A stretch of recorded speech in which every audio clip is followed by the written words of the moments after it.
Jellico is a small town that sits right on the Tennessee-Kentucky border.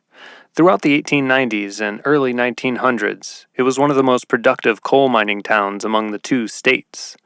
In 1906, a railroad car packed with dynamite exploded in Jellico, killing 8 and destroying part of the town.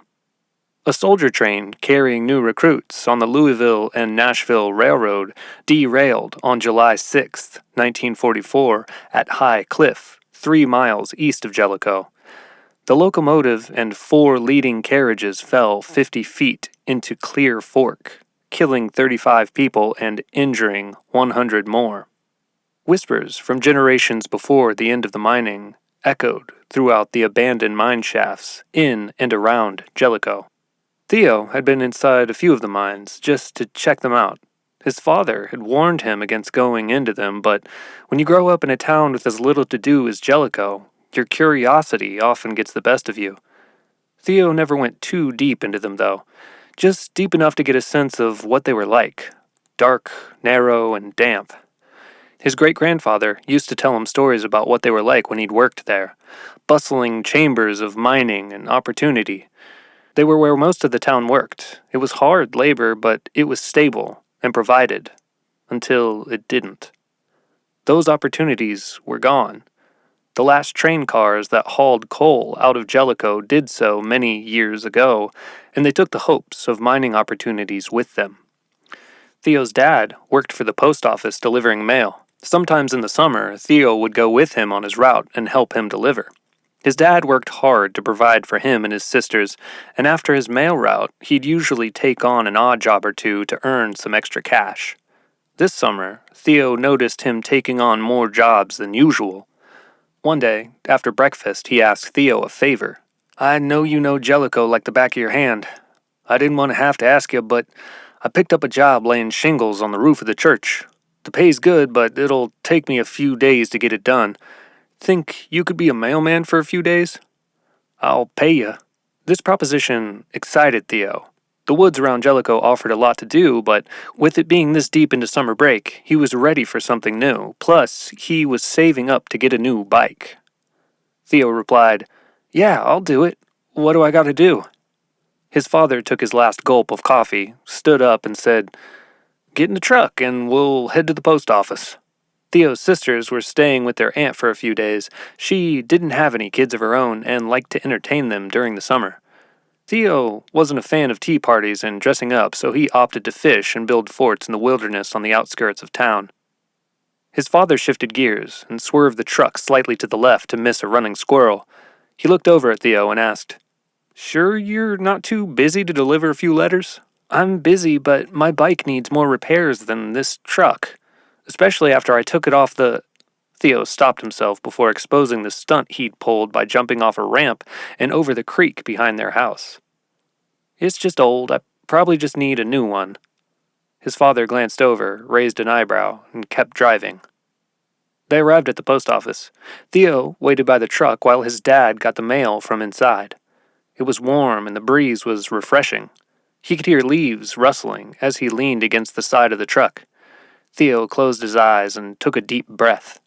His father's voice called out, "Your mama used to do that." He was walking towards the truck, carrying a satchel brimming with mail.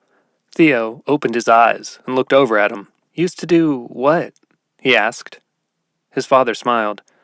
"She'd get lost in the wind like that. If she were here, she'd probably be laying in that grass right over there, looking up at the clouds." Theo gave his father a half smile. It was hard for him to talk about his mother, but he liked to see his father happy. He helped Theo pull the satchel over his shoulder, then he said, "As the day goes, the pouches get lighter. Just put the outgoing mail in this side pocket, and I'll bring it back here in the morning. I'm counting on you, Theo. I know you won't let me down." He patted Theo on the shoulder and turned to get into his truck. Theo called after him, "See you at dinner?" His dad closed the truck door and replied, "I'll be back for it. Your sisters are staying with Teresa again tonight, so it's just you and me, bud." Theo's eyes widened and he shouted, "Pizza?" His dad started his truck, banged on the side once, and yelled back, "Pizza!" He pulled off towards the church across town. Theo did know Jellico like the back of his hand, maybe better. It was a small town, one where everybody knew everybody. He made his way up and down the streets, slipping envelopes into mailboxes until he got to one particular address. Every town, big or small, has that house.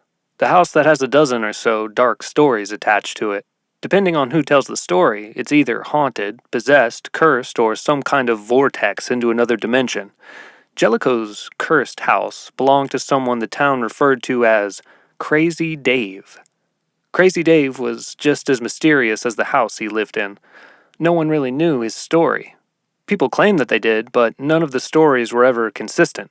Some claimed that he was an old war veteran. Some claimed he came from old money and his family had lived in the house for generations. Others thought he descended from Appalachian witches and had ties to dark forces that lived in the mountains that surrounded Jellico. Theo had never gotten close enough to Crazy Dave or his house to make his own judgments. He was curious, but figured the man deserved his privacy. He'd never had a reason to take the winding path through the trees and up to his house. Until now. Theo thought it was strange that someone as mysterious and reclusive as Crazy Dave would get mail, but there it was, the next letter in his satchel, addressed to Mr. David Winsler. The slate stone path up to Crazy Dave's house wound through a small patch of trees and up a short hill. On the top of the hill, at the base of a large cliff that rose behind it, sat the house. It looked almost ancient. The architecture wasn't like any of the other houses in Jellico. The front of the roof rose to a point that shot straight upward, like the roof of a house in a storybook. The wooden planks and bricks on the outside were green, but not because of the paint. Moss and vines had entangled themselves with them and spread across every inch of the house. One would think this degree of integration with the earth would ruin a home, but it didn't. Instead, the house seemed to be fused with its natural surroundings. It felt less like a house and more like an old temple. Flowers and vegetables grew all around the front. They were speckled throughout the yard, and at first glance, they appeared wild and untamed. Then, Theo noticed small stone enclosures around them, meticulously placed and maintained. The porch was lined with dangling wind chimes. Some of them made a soft twinkling sound with the breeze, and others clunked deeply, requiring a bit more wind to get moving.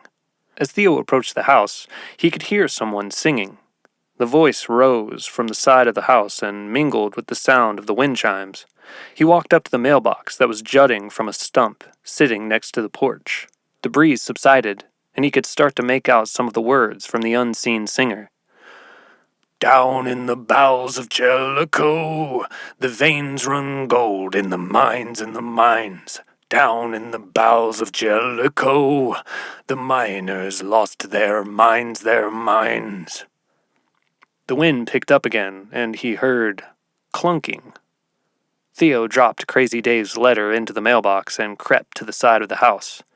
He peeked over the edge and saw a man reaching into a bag of chicken feed and throwing it onto the ground. The man continued singing. Down in the bowels of Jellico, the sun don't shine and the wind don't blow. Down in the bowels of Jellico, the axes clanked and the gold did flow. He stopped throwing feed and brushed off his hands. Then, without looking up from his hands, and in a shouting voice, he said, You're not the mailman. Theo felt his stomach drop, and his heart started to race. The man looked up and locked his eyes on Theo. Then, plainly and flatly, with wide eyes, he said, You've made a grave mistake. Theo was frozen with fear. He wanted to run, but he couldn't. His feet felt like they were glued to the ground. Then, the man started to laugh. I'm sorry. I couldn't help myself. A kid gets brave enough to come up here and see Crazy Dave, and I had to scare you a little bit. Just some fun. I'm not going to hurt you. Step on out. Theo unglued his feet and walked past the edge of the house onto the grass of Crazy Dave's side yard. He could see the man better now and was somewhat surprised by his appearance. There were no shoes on his feet. He wore green overalls that almost matched the shade of his house, and a dusty old wide-brimmed brown hat. His beard was white and long, and he had the hands and a face of a man who had seen long years of work, but his eyes were smiling and kind. Crazy Dave looked Theo up and down while the chickens pecked at the ground in front of him. He noticed the mail satchel. "Oh, my apologies. Seems I was mistaken. You are, in fact, the mailman today." Theo snapped out of his shock and pulled at the front of his satchel as he replied, "I'm just filling in for my dad today while he does a job for the church. I heard the singing and I didn't mean to snoop. I was just curious is all." The wind blew against the chimes on the porch again. The man picked up his bag of feed and started to walk towards Theo. "I can't blame you. It's not too often kids actually get brave enough to come up here to Crazy Dave's house. You know, the rumors are true. I am crazy, but not in the way that most of the folks around here think I am." He reached the edge of the house and turned towards the front. Theo followed. "Been living up here a long time, and I've seen a lot of things a lot of people wouldn't believe. Most of it's true, but some of it might be in my head. Hard to tell when you get to be my age." He went up the stairs of the porch and took a seat on a cushioned wooden bench. Theo tilted his head sideways and asked, "If you don't mind me asking, what was all that about the mines of Jellico and people losing their minds and gold?" The man looked off past Theo and inhaled. His exhale took a moment. Then he looked at Theo and replied, "Just something my dad used to sing when I was your age. A little tune he picked up working down in the mines." "Your dad worked down in the mines?" Theo asked. "Many, many moons ago. Back when there was a need for coal, and back when you could make an honest living chipping away at it. There's more than coal down there, though." His eyes snapped to Theo. "And I don't mean gold, neither. Although I ain't saying there ain't gold, too. My father died down there, but he left us enough, plenty of morals to live off, this house, and enough to get by. Some songs, too. I'll never forgive the mines. They did strange things to the men he worked with. They said he slipped and fell, but I know he didn't. I can't prove it, but I know it.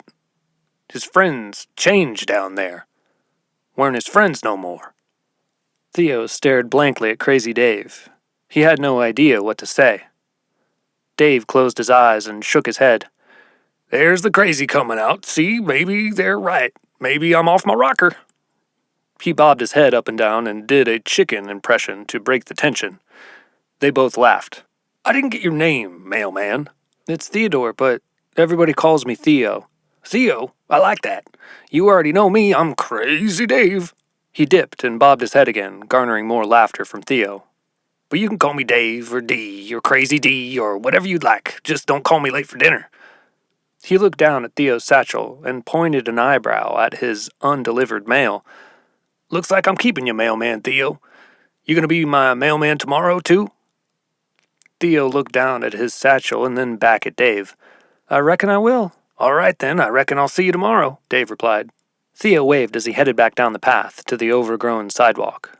Dave walked back and continued singing to himself. There were just a few houses left on his route. He'd be back home with plenty of time before pizza with his dad. Theo planned his route in a way where his neighbors would be the last to receive their mail, and then, if his father had any, he'd just bring it home. There's no sense in looping all over Jellico and then coming home from across town. He finished up the streets parallel to his and was now slipping letters, bills, and junk mail into mailboxes on his own street. When he reached his front steps, the satchel was empty, all except for his father's mail. He thumbed through several pieces of junk mail and then saw 3 envelopes. One from the post office, probably a work thing. The other 2 looked like bills. Both had bold red stamps on them that read, "Final Notice." One had a smaller stamp below the big one that read, "Open immediately." Theo slipped them back in the satchel and went inside. He wasn't the type of kid that would go through his father's things, but something felt off about his father lately. Theo could tell he'd been spreading himself too thin and putting more on his plate than he could handle. Him being a mailman for the day was a testament to that. Theo could tell his father needed help. He was a single dad raising 3 kids on his own. Despite his moral apprehensions, his curiosity got the best of him. Theo opened the letter that looked the most urgent.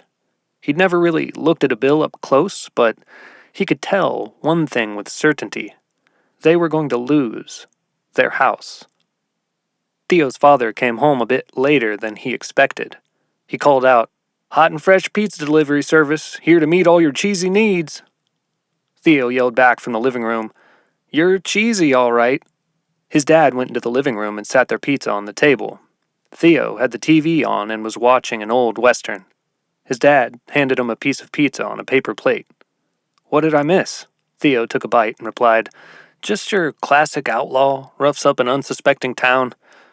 His dad nodded and took a bite of his own slice. "How was being mailman today?" Theo paused for a moment, finishing another bite. "It was good. Got to deliver to Crazy Dave's house. He ain't so crazy, actually." "Dave Winsler?" "No, he ain't crazy at all. People around here just don't take the time to understand him. His dad used to work down in the mines, and he's been on his own for a long time. Probably a few screws loose from living up there alone for so long, but he's harmless." They sat for a moment, eating and watching the movie. Then Theo's father asked, "We get any mail?" Theo wiped his hands and looked at his dad. "We got a few things. I sat them on the table in there, but—" He hesitated, not sure how to tell his father what he'd discovered. Theo reached into his pocket and put the open letter on the table next to the pizza. His father looked down at it and then over at Theo. "Were you going to tell me?" Theo asked. His father took the envelope from the table and looked at the red stamp on the front. He didn't need to read it to know what it said. "Theo, I'm working on it. They just send these letters to scare people. We aren't going anywhere." Theo read the letter and knew it was much more serious than his father was letting on. His father put a hand on his shoulder and looked at him with assurance. "We're working on it. You helped me out a lot today." Theo didn't feel or look assured. His father picked up on that. "Theo, I know you're old enough to understand what's going on, so I won't sugarcoat this for you. Things have been rough, money-wise, since your mother—" He paused, choosing his words delicately. "Moved on. But you don't have anything to worry about.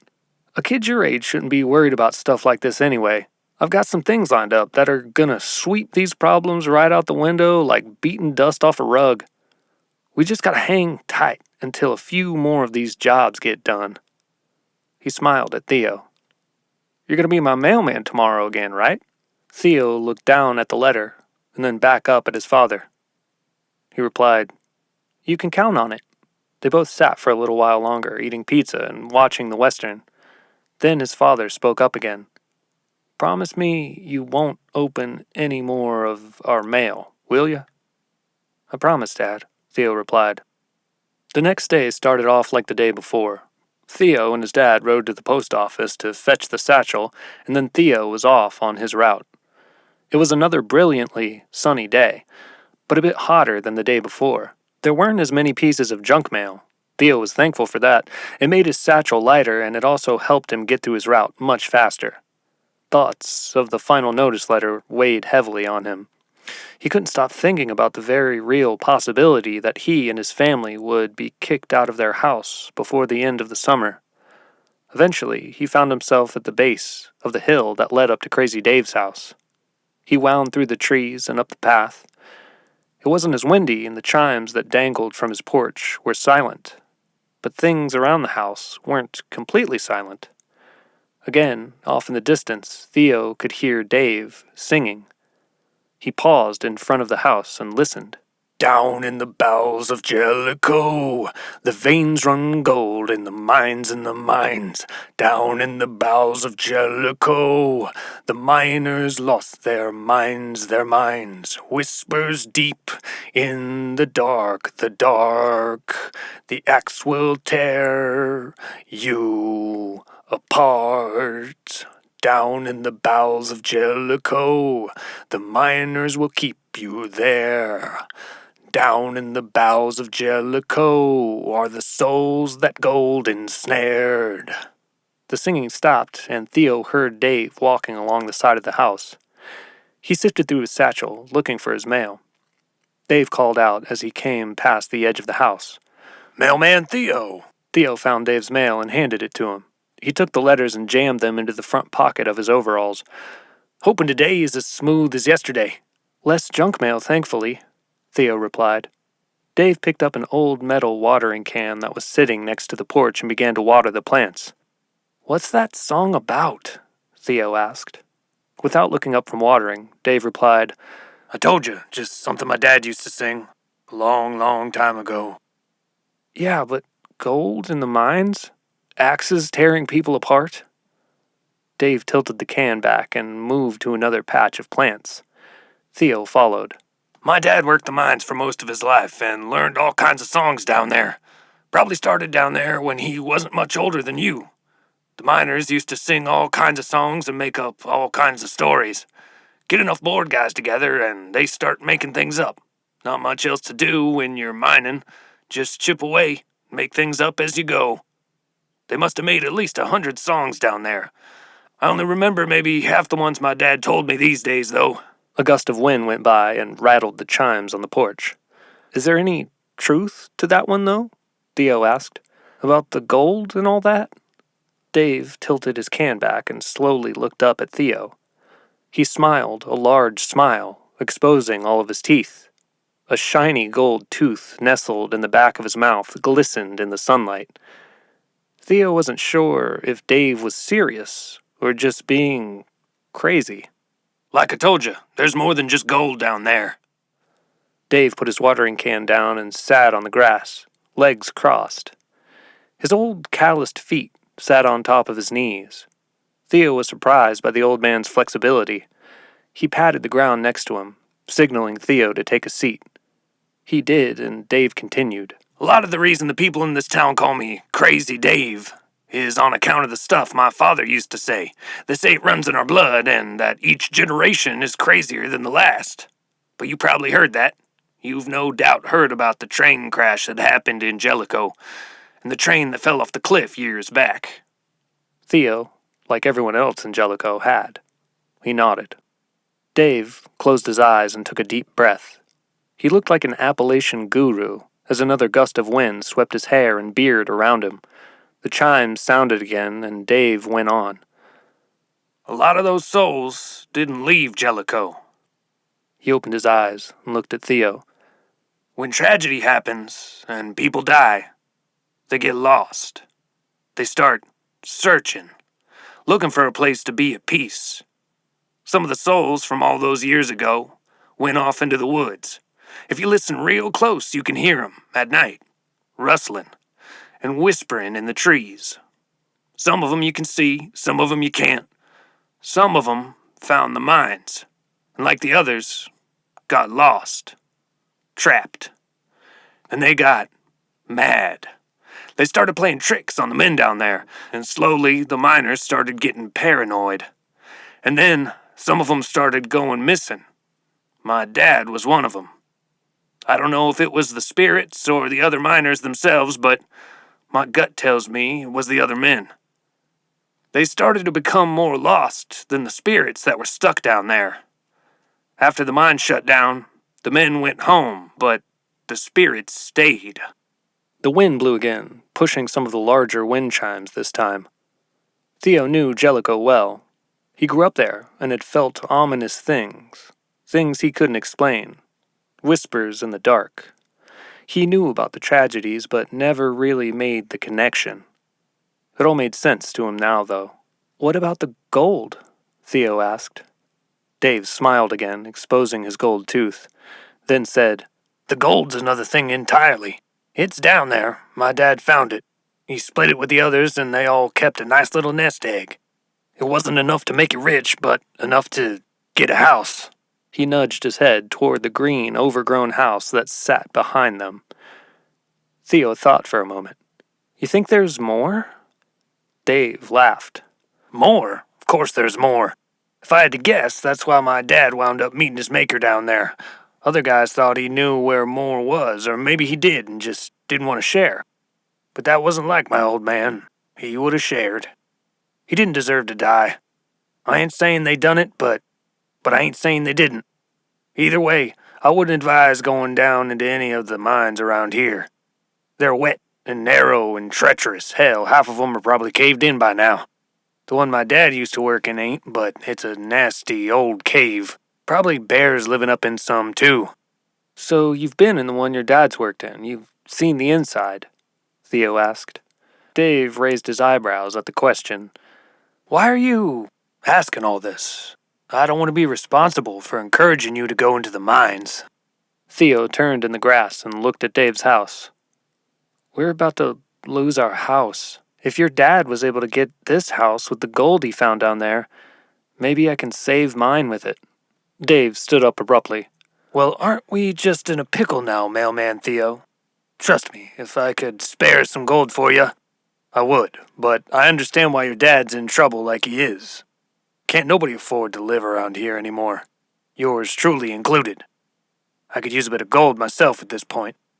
I probably don't need this old tooth. Dave laughed and looked down at Theo. You're plumb serious, ain't you? Theo nodded. Even after all the ghost stuff and the nasty, icky stuff? Theo nodded again. Dave walked off a few steps and thought for a moment. Without turning back around to Theo, he said, You got plans later tonight? Say midnight or so? Theo smiled. I'm not saying we'll find anything at all down there. I've picked through what I could find. But there's a chance. Theo finished his route and went back home. His father got back even later from the job at the church. I hate to ask you, Theo, but could you be mailman just for one more day? This job at the church has taken quite a bit longer than I thought it would. Theo knew it was going to be a long night for him, but he couldn't let on to his plan.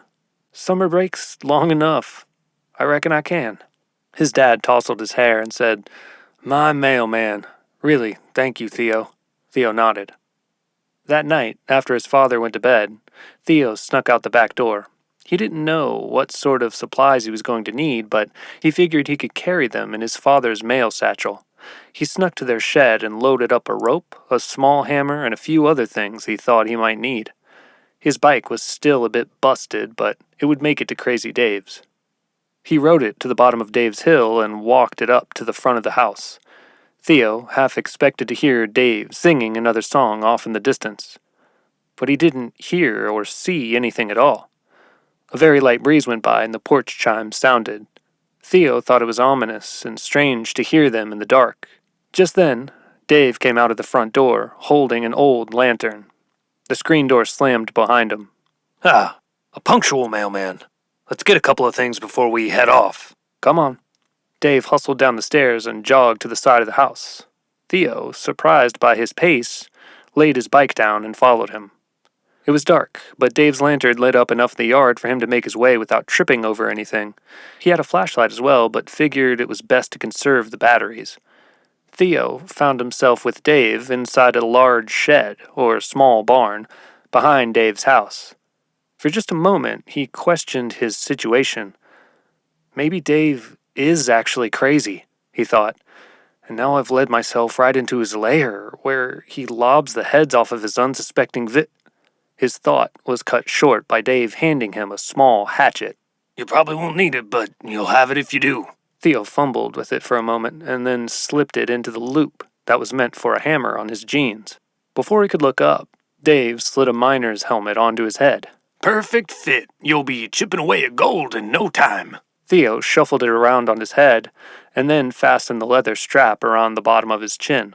Dave threw a plethora of other items into an old brown bag that was sitting on the table, supplies he thought they'd need, the last of which was a stick of dynamite. Theo's eyes widened at this. Dave looked at him as he slipped the red cylinder into the bag. You never know in the mines. Dave pulled 2 small handheld pickaxes from the wall. He strapped them across his back in an X. Then he tightened his belt and clicked on his headlamp. He looked like a miner.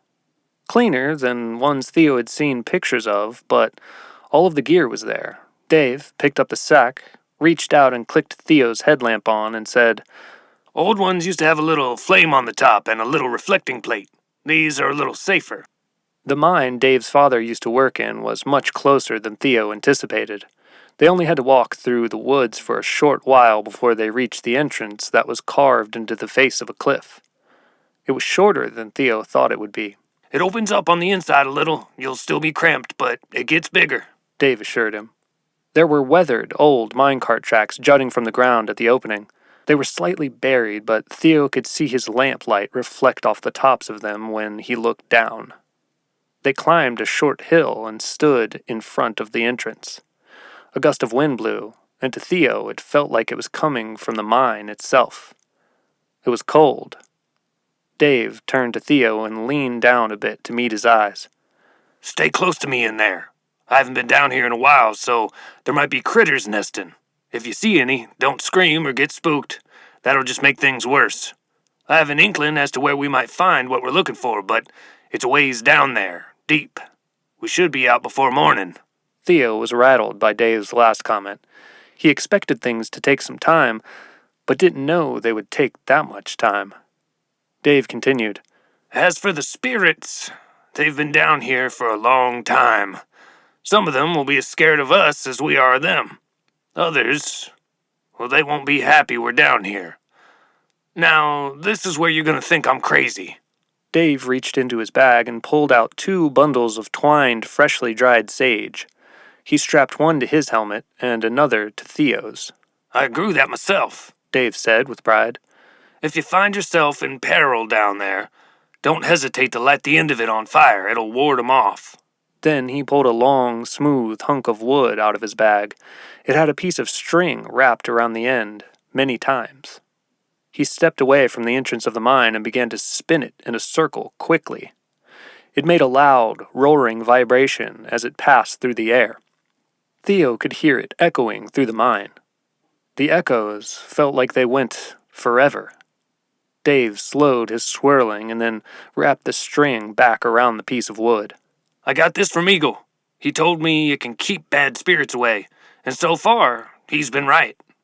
Eagle was the Native American that lived in Jellico. He ran a small general store. When he could, he would try to impart the knowledge he had of the land and its sacred nature to the locals.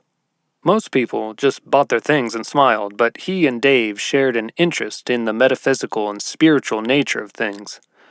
He walked back to Theo and pulled the lantern he had used before from his bag, sat it on the ground, and lit it. The flickering light bounced off the walls as they entered the mine. At first, they were crouched, but just as Dave had said, it opened up after about 20 feet or so. The ground was damp and squished under Theo's boots. It was much cooler, too, and quieter. No more rustling from the trees outside could be heard. They were standing in some kind of hub, a junction station for minecarts. All around, Theo saw many tunnels that stretched deep into the darkness. They all had old, rusty minecart tracks going down them. Now that they were standing still, Theo could hear dripping water. Dave called out, "Woo!" It echoed down the tunnels and reverberated into what sounded like infinity. He walked off towards an ancient-looking metal platform that sat on the edge of the tracks. Theo followed him, careful not to trip. Sitting next to the platform was a relic of a minecart. It was completely rusted to the tracks and had gaping holes all along its sides. Theo stepped onto the platform and shined his headlamp into the cart. What he saw shocked him. It was a decaying body, bloated and malformed. Maggots were crawling from its eye holes. It was contorted and looked like it had been jammed into the cart. Never had he seen such horrors, not even in the scary movies he'd watched with his father. He stepped backwards and fell off the platform into the mud. Then, all of a sudden, he heard a thunderous, low vibration. It was Dave. He was spinning the bowl roarer over his head, and its vibrations filled the tunnels around them. Dave yelled out over the sound, "It's not real, Theo. Just something the spirits made. Don't pay it no mind." Theo could feel the vibration of the bowl roarer in his head. He stood up slowly, and Dave stopped. The sound still reverberated all around him. "Look," he said. Slowly, and against his better judgment, Theo stepped back onto the platform. When he looked back down into the minecart, it was empty. Dave looked more grim than Theo had ever seen him before. He whispered, "They don't want us here." There was silence for a moment. Then Dave stepped off the platform and began to walk down one of the dark tunnels. Theo followed, quickly behind him. The light from Dave's lantern and their headlamps illuminated several feet in front of them, but beyond that, all they saw was darkness. They trudged down the tunnel for a while, passing smaller shafts on their left and right. The air was musty, and they were making a very concerted effort not to trip over any of the rails or waterlogged crossboards below them. A ways off, in front of them, they heard something. They stopped to listen, and heard it again. It was a giggle. One that sounded like it was coming from a kid, about Theo's age. Dave looked down at Theo and said, "I'll take a look. You hang tight, mailman." He sat the lantern down and walked on towards the sound. His headlamp bounced back and forth on the walls. He scanned for the unseen thing. Theo lost sight of him as he rounded a bend in the tunnel and walked further into the darkness. Then he heard the giggle again, only this time it was much closer. Something touched the back of his elbow. He spun around and someone stepped out of the darkness. It was him. A smiling, pale version of Theo. Its eyes were black, and the light of the lantern glinted on them. It stepped forward and stood in front of him. Theo knew it was the spirits, but it didn't make the encounter any less frightening. His eyes widened, and he was breathing heavily. The smile of his doppelganger faded, and its eyes widened as well, as if to mock him. The thing's mouth fell open, and all at once the tunnel filled with the sound of its piercing scream. "Theo!" Dave called out from around the bend. He started running back towards Theo. Theo, remembering what Dave had said about the sage, pulled it from his helmet, turned and lit it in the fire of the lantern. The screaming stopped, and when he turned back to the thing that was emulating him, it was gone. Dave stopped at the lantern, bent and picked it up. Seeing and smelling the burning sage, he didn't need to ask what had happened. "I'm sorry I left you back there, Theo. I didn't go that far, but I shouldn't have gone anywhere. I'm going to listen to my own advice and make sure we stick together now, all right?" They continued to walk down the tunnel. Theo was shaken by everything he'd seen, but he knew that his family was depending on him. He had to be brave and press on. The bend Dave had gone around twisted to the left and then back to the right, long, slow turns that would have facilitated the travel of mine carts that wound through the tunnels long ago.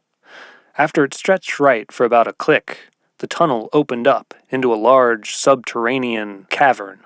Dave held the lantern above his head and peered into the darkness. "I don't remember this. I swear that tunnel went for a ways longer, and I don't ever remember seeing anything wide and open like this down here." They walked on through the darkness in the open cavern, following the path of the minecart track they were on. Littered to the left and right of them were old rusty minecarts, some upright, others turned sideways or on their heads. There were boulders lying around as well that had petrified pieces of wood protruding from them. Grimy chunks of metal were sprinkled throughout the space as well. As they walked and looked up ahead, they saw minecarts sitting on the tracks they were walking along. They were in a row. Some of them were linked together and some were on their own. Most of them were completely ruined by time and the underground conditions of the mines. But as they reached the front of the line of cars, the lantern started to reflect off of two shiny-looking ones. They weren't new by any stretch of the imagination, but they were surprisingly less worn than all of the others.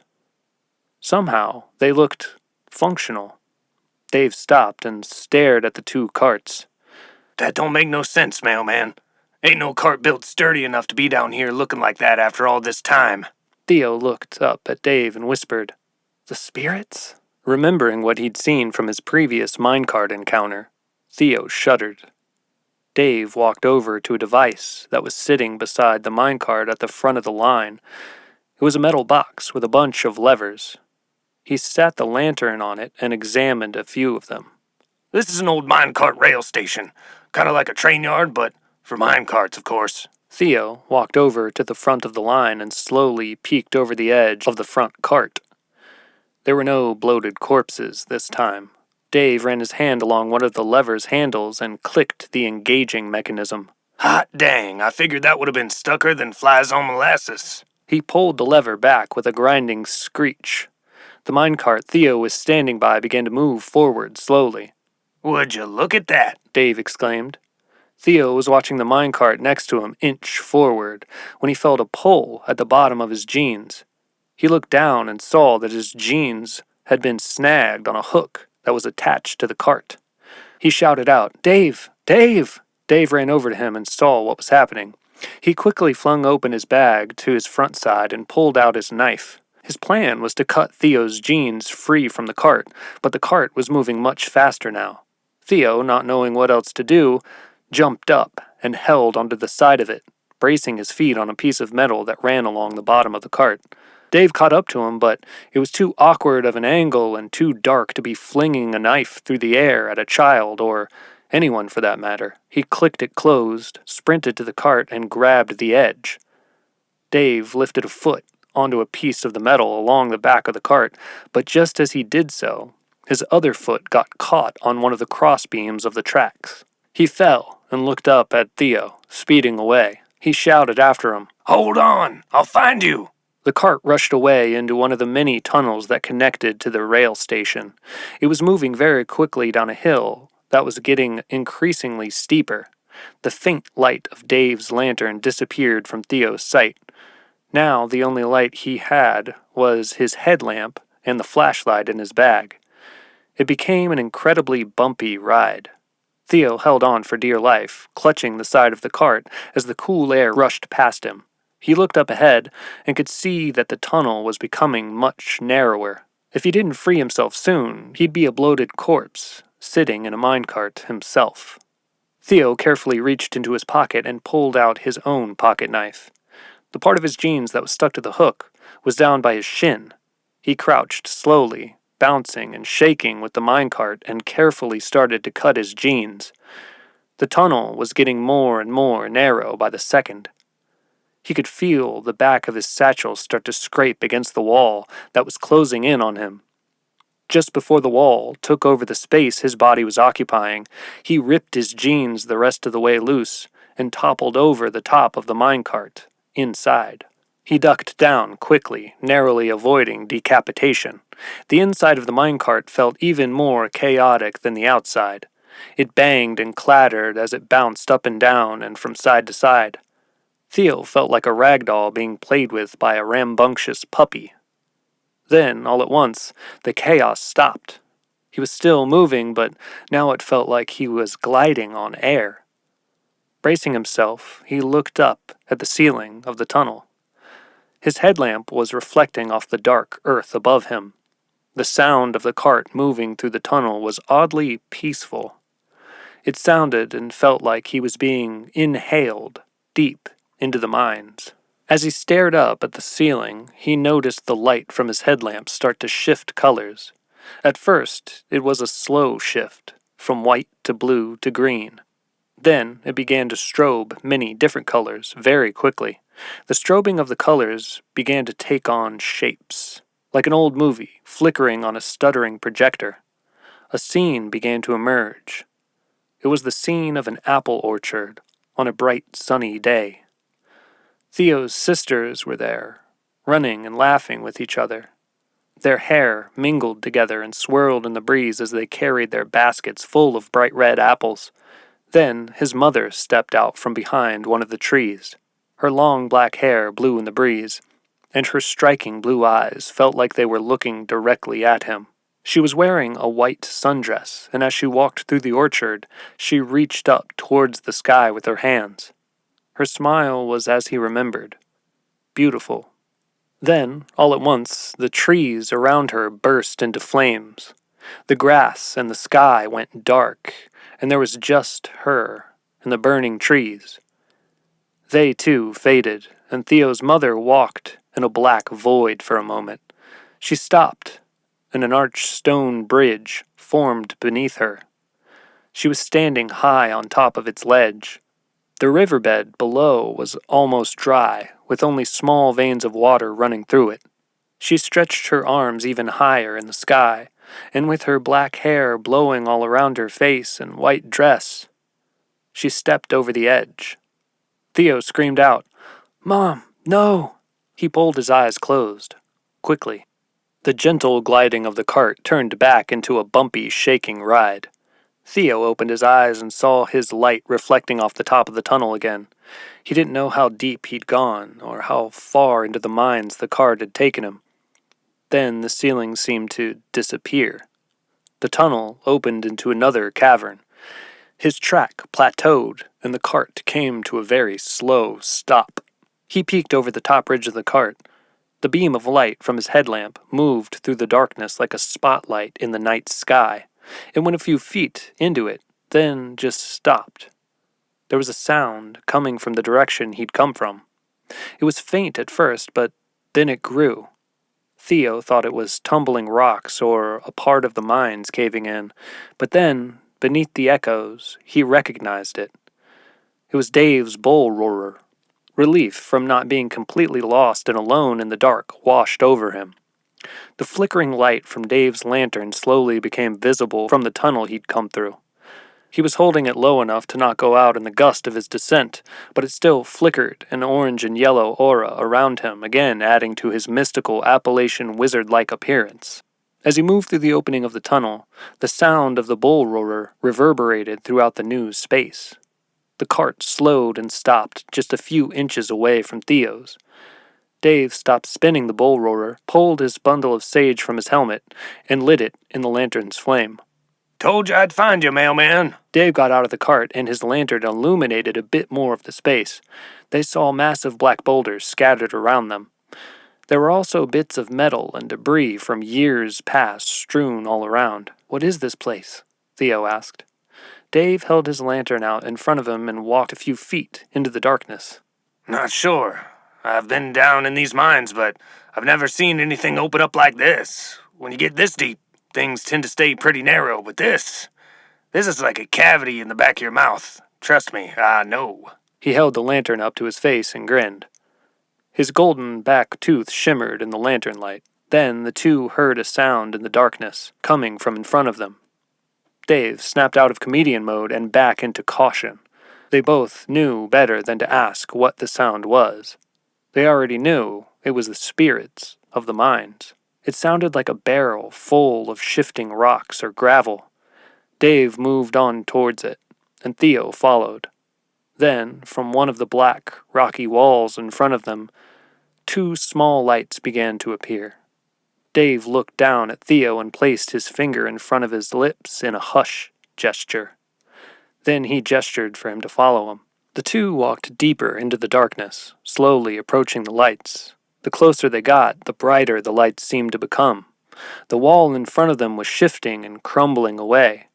They stopped a few feet from it and watched. The lights resembled two flickering candles, but they weren't coming from flames. Sitting in two hollow spaces in the wall were two floating, fist-sized chunks. They were both glowing bright yellow and oranges, and as more of the wall fell away, more light filled the cavern. Theo and Dave watched as a mound of rocks and earth emerged, centered just below the chunks. Then an oval-shaped hole took form below that. The churning of the rocks stopped, and it was silent. Theo looked up at Dave. His eyes were locked on the two glowing chunks. Dave whispered, "This is some kind of trick." Just then, the oval-shaped hole began to speak. "Trick? This is no trick." Theo looked back at the wall and realized it was a face. The wall was speaking to them. The stones and earth fluttered with its words. Cheeks and a chin made of rocks emerged. The face blinked and seemed to fully come to life all at once. Stones and earth cracked and swirled. Between the cracks was a bright blue light, which brightened and dimmed as the face spoke again. "Alone in the dark. We're all alone in the dark, looking for treasures." It yawned as if awakening from a deep slumber. "Death brings us all together in the end. No one escapes it, and eventually, we all embrace it.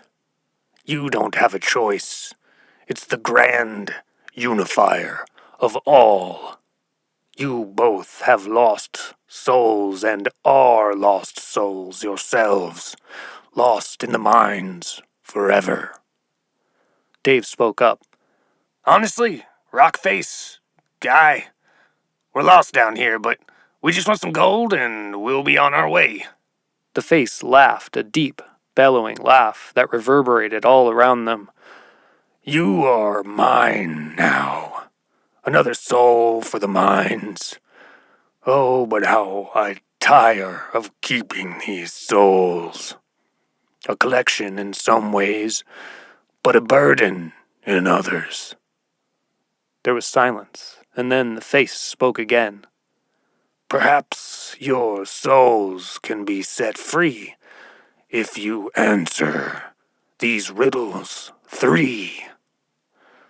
This time, Dave laughed. Huh, you're serious right now. We come down here and see some terrible things and get lost and find you, and now you want to do some storybook riddles? The face was silent. Dave looked down at Theo. Theo shrugged, and then they both looked back at the face. All right, face. We're lost down here. I guess we don't have much hope. We answer your riddles, you show us to some gold, and then the way out.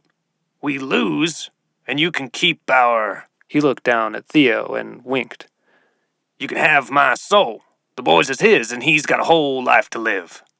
After some silence, the face spoke again. Both souls.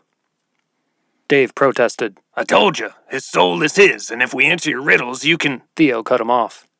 If we lose, you can have my soul too. Dave's eyes shot down at Theo.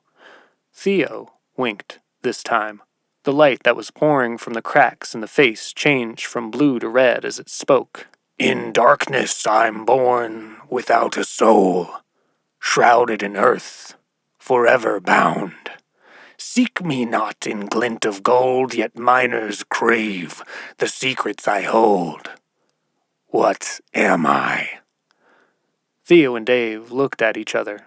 A bead of sweat slipped down the side of Theo's face. He was nervous and couldn't think straight.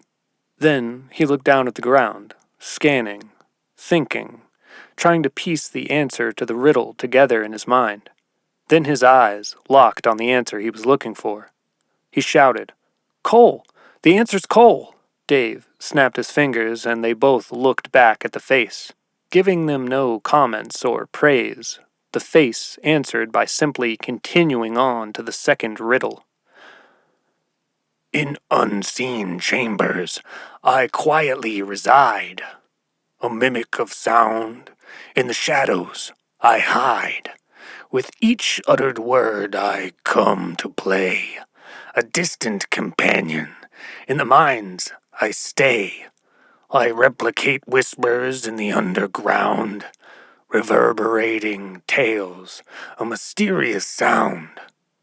No voice of my own, yet I linger and follow, in the cavernous depths where the shadows swallow. They thought, in silence, straining their minds to come up with an answer. As time passed, the face spoke again. Your time draws to an end. Dave replied, Give us a minute, face. Have some patience. That last word, patience, fluttered around the walls. Dave realized the answer and shouted, Echoes. The answer's echoes. Your lack of patience has deceived you, Rockface. Again, giving no reply, the face moved on to the third and final riddle. Born in the heat where forces intertwine. A product of fusion where energies align. Earth's crucible of heat, a symphony so grand. In the forge of time I take my stand. Not a gem, but a metal, with a story to unfold. Forged in pressure, and heat a substance of old. Nuclear dance and earthly grace. What am I born in this cosmic embrace? Dave snapped his fingers again. I know this one, He stopped himself and looked down at Theo. I think it's gold, Theo. He's tricking us, giving us something simple that's right under our noses. Classic storybook stuff. Theo thought for a moment and decided that Dave was right. He turned to the face and said, "It's gold." The face was silent, and then began to laugh, a deep, boisterous laugh. The lights between the cracks pulsed, and it smiled as it spoke. The answer to the final riddle was silver. Your souls belong to me. Silver, Dave called out. That was a trick any way we answered. Could have been gold, could have been silver, could have been platinum. We were going to be wrong no matter what. You cheated, face. The face's smile faded. I will be claiming my souls now. It opened its mouth wide, and a beam of red light moved across the ground. Theo and Dave turned and started to see glowing, wiggling green things appearing from the ground. At first, they looked like worms, but then they realized they were fingers. Skeletal hands came through and braced themselves on the ground. Then Theo and Dave saw heads break the surface. The heads were wearing mining helmets that had lights beaming from them into the darkness of the cavern. There were at least a dozen green, glowing, spectral miners pulling themselves from the ground all around them. Dave turned back at the face. It was laughing again, only this time the laughter was shaking the ground and earth all around them. Dave looked into the thing's eyes, glittering, bouncing chunks of stone. Then he realized beneath their glow, they were gold. Right in front of them, this entire time, the eyes of the face were made of gold. He looked down at Theo, who was now backing up against the wall in horror. The face continued to laugh as the glowing, rotten miner ghouls continued to pull themselves to the surface. Dave yelled out, "You dirty, rotten trickster!" He ran to the face, scowled, and then reached up into the eye holes, grabbing the two pieces of glowing, floating gold. The expression of the face changed from glee to anger, and the light between the cracks started to pulse a deep red. Dave yanked at the gold, pulling with all of his might. Theo didn't know what to do. He picked up Dave's sage and relit it in the lantern fire again. Then he ran to one of the emerging miners. It swung a spectral pickaxe at the sage and cut off the entire top burning portion of it. Dave had told Theo that the spirits couldn't hurt them, but the pickaxe cutting away at the sage proved otherwise. He looked back at Dave, who was now bracing his two bottom feet on the wall below the face, pulling at the gold eyes with even more vigor. Theo ran back at the wall and screamed up at Dave, "We gotta go! We gotta go!" With one final pull, Dave ripped the gold chunks from the face's eye holes and was flung to the ground. The face screamed out in agony, and the entire cavern shook more violently. Dave sat up and shook his head, dazed by the force of the impact. Theo ran over to him and helped him to his feet. He handed Theo the two pieces of gold and yelled, "Put these in your satchel, quick!" Dave pulled his bull roarer from his bag and began spinning it through the air. He looked around at the almost fully emerged ghost miners, confused. Theo yelled out at him over the sound of the bull roarer and the yelling face. "They aren't like the rest. They can hurt us." Dave stopped spinning the bull roarer and quickly picked up the lantern. Rocks were starting to fall from the ceiling, and the illuminated cracks from the face in the wall were spreading all across the entire space like intricate veins of glowing ore. Dave bent and grabbed Theo's shoulder. "Stay by me, we gotta get back to the mine carts." Dave ran with Theo close behind. They swerved between the miners, narrowly avoiding swiping skeletal hands and spectral pickaxes. One of the hands landed a swipe on Dave's lantern-bearing arm, and he yelled out, I'll feel that one in the morning for sure." The ghastly miners looked like skeletons encased in translucent, glowing skin. You could see networks of veins and pulsing organs floating inside and all around them. They also looked rotten and decomposing, spilling glowing intestines and organs onto the ground as they pulled themselves to the surface. Theo and Dave had reached the minecart Theo had ridden in on, and without hesitation, Dave picked Theo up and plopped him inside, along with the lantern and his bag. "I'm not leaving without you," Theo called out. Dave went to the back of the cart and started to push. Theo looked over at the swarm of ghouls. They had all fully emerged and were running towards them. He jumped out of the cart and helped Dave push. The ground ahead of them dipped into an archway, and as long as they could push the cart 20 or 30 yards, gravity would be able to take over. They got the cart moving at a decent speed just before the ghouls were upon them. Their arms were reaching out for them as they jumped into the cart. A pickaxe almost sliced Theo's foot as he fell in. They hit the dip in the ground and started to move faster. The miners that were chasing them stopped and turned their backs on them.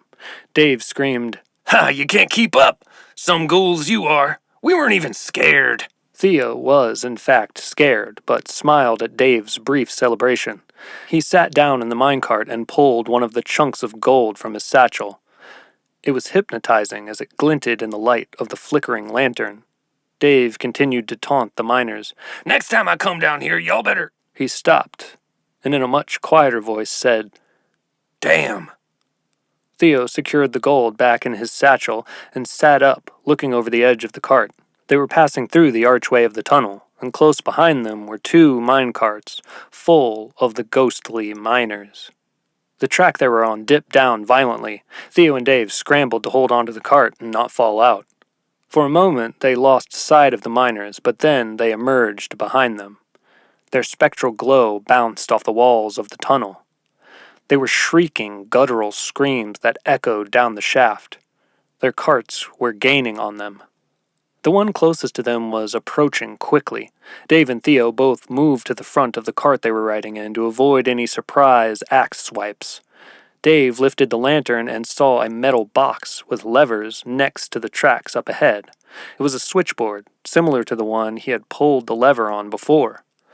The tunnel was splitting in 2 different directions ahead, and if he could pull the lever, at least one of the 2 carts would be off their tail.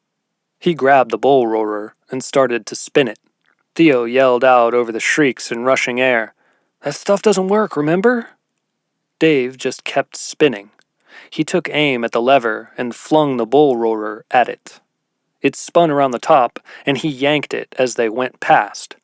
The cart behind them buckled slightly as the rails changed directions below, but kept moving towards them.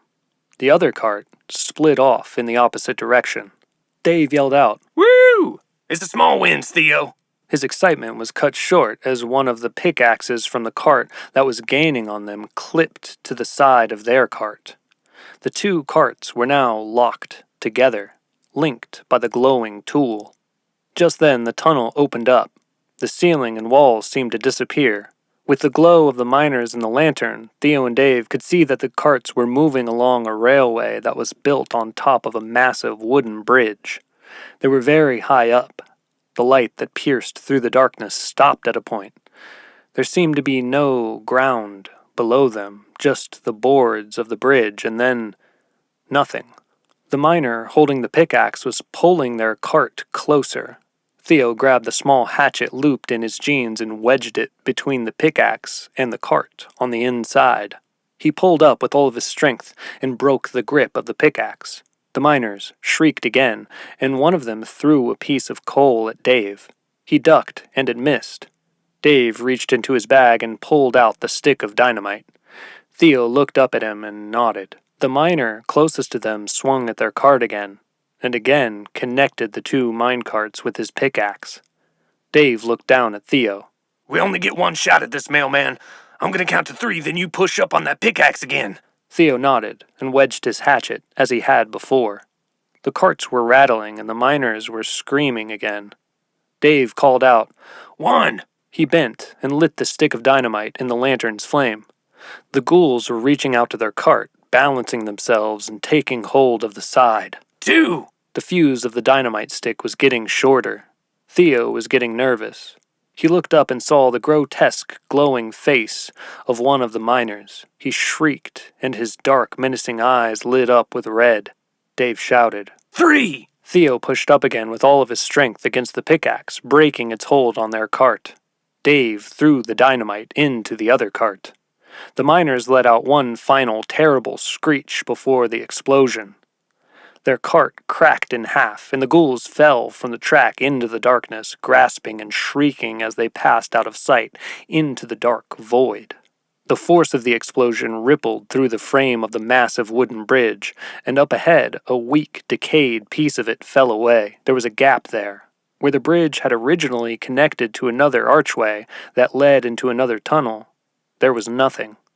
It probably would have fallen away beneath the weight of their cart anyway, but now that gamble wasn't an option for Theo and Dave. Realizing this, Dave grabbed Theo's hand and pulled him to his feet. They were moving very quickly towards the gap, due to the force of the explosion.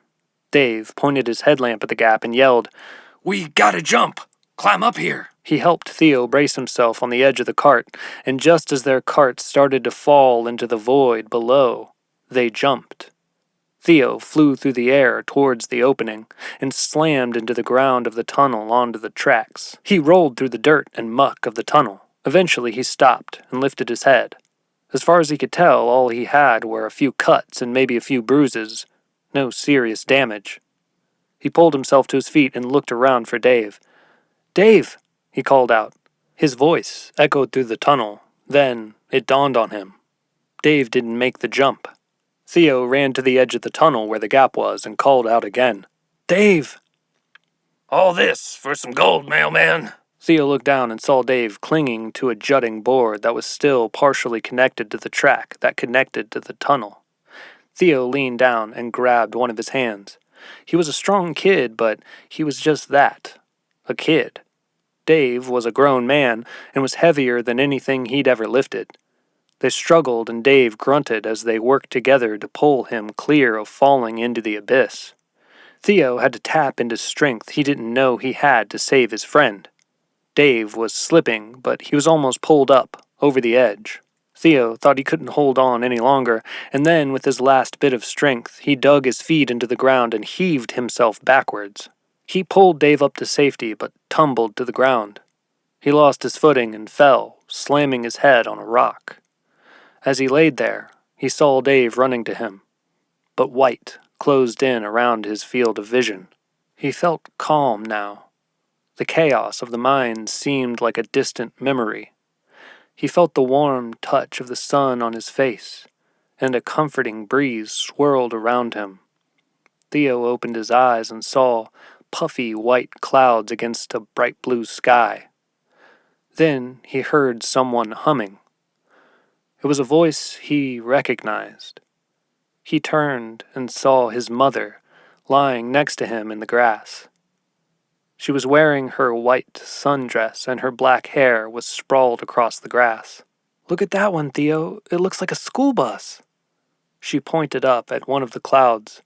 Theo burst into tears.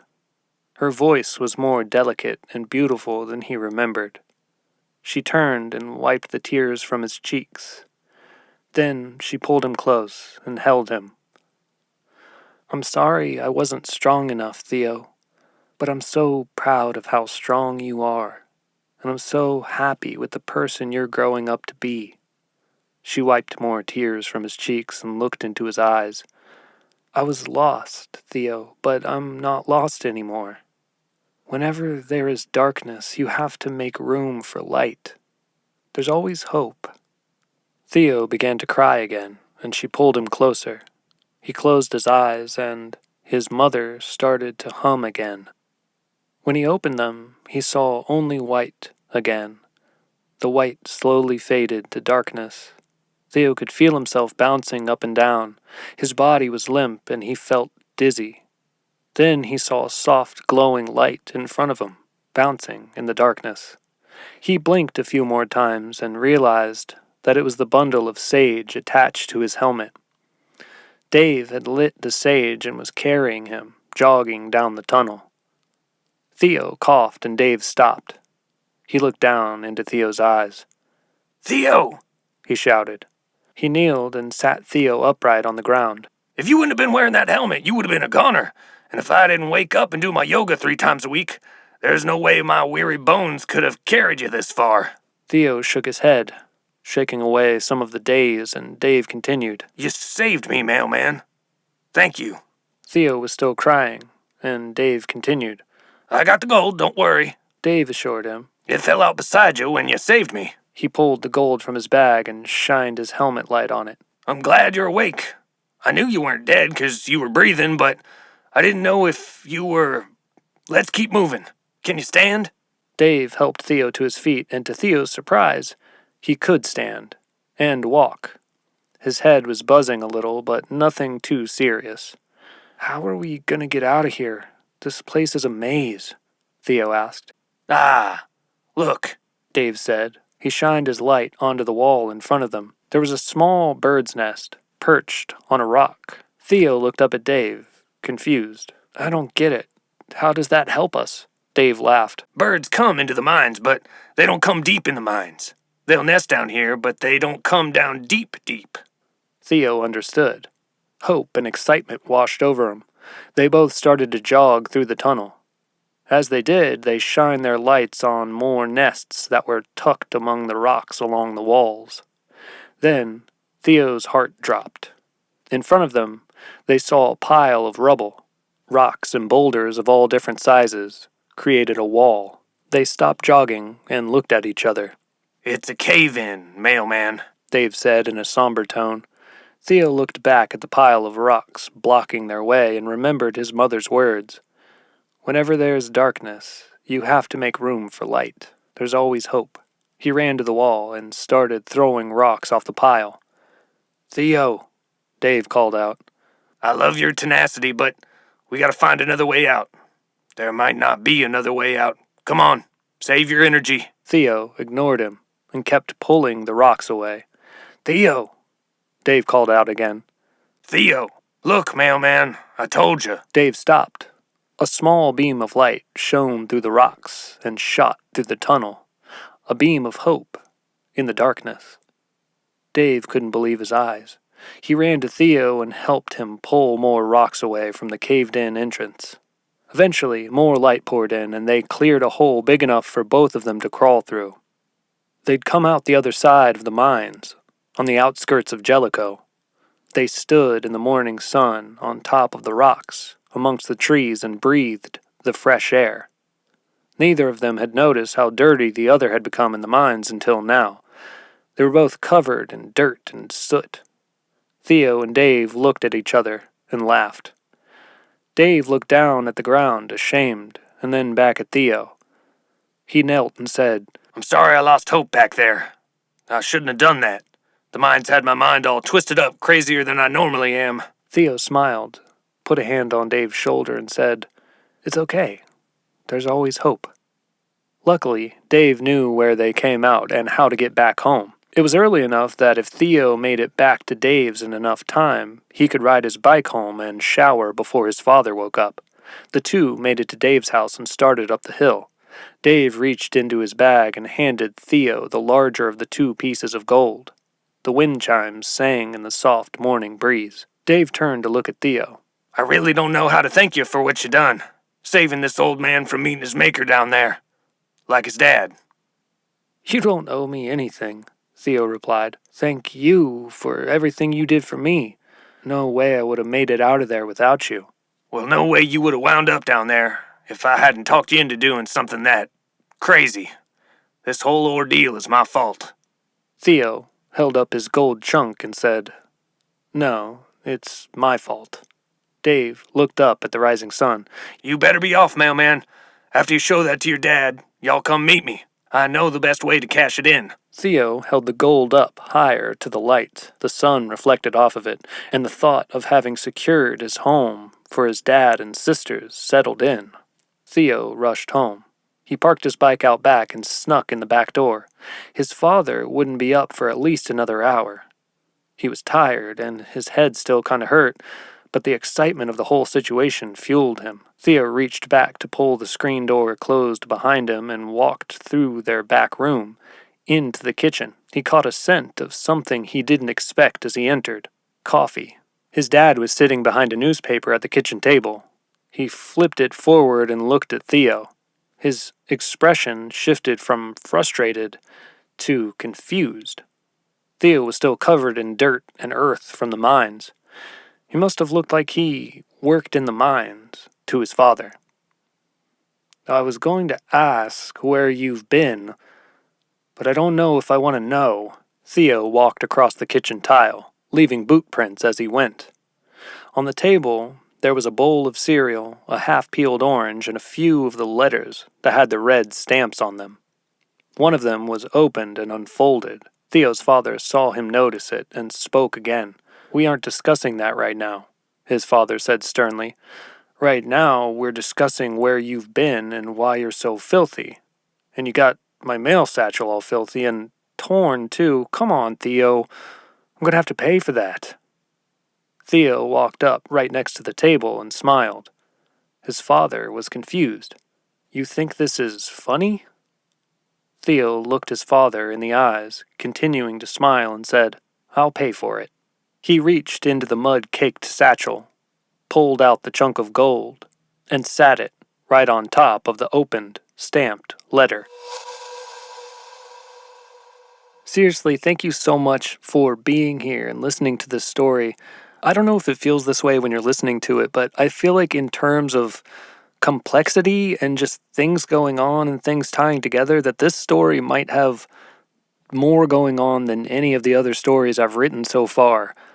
It was really fun to write, and it took me a little longer than the other ones, so I hope that you enjoyed it. I hope you enjoyed listening to it as much as I enjoyed writing it. It is actually inspired by the town Jellico that sits on the Kentucky and Tennessee border. I went on this trip with my family some years ago, and we stopped there to get gas, and when we pulled in, it was like the wee hours of the morning, and this was a long road trip, and we just caught a vibe when we were there. We caught this energy. We felt this presence and this energy, and I just felt inspired to use that as fuel to write this story. And it's kind of cool because a lot of the times I've been finding that as I write, the more personal I can make the stories and the more I can draw from real life experiences, the more potent I think they are, the more connected I feel to them and the easier they are to write, honestly. And with this one, there were also just some embedded little pieces of my past and my own mind and neuroses, emotions, just like there are with all the stories. This one was no different in that respect. So again, thank you for listening. If you'd like to support the podcast, feel free to leave a rating or review on whatever streaming service you're listening on, or you can join my Patreon at patreon.com/strangewhispers, where I share exclusive stories, exclusive content, inspiration, and just like things that you don't get on the podcast will be over there. Also, word of mouth just goes a long way. If you want to send a link to a friend and be like, "Hey, I heard this story or these stories, I think you'd really like them," that also goes a really long way. So, however you choose to support, thank you, thank you, thank you. The next story is already underway. I anticipate trying to have it out sometime before the end of next week. Until then, keep creating.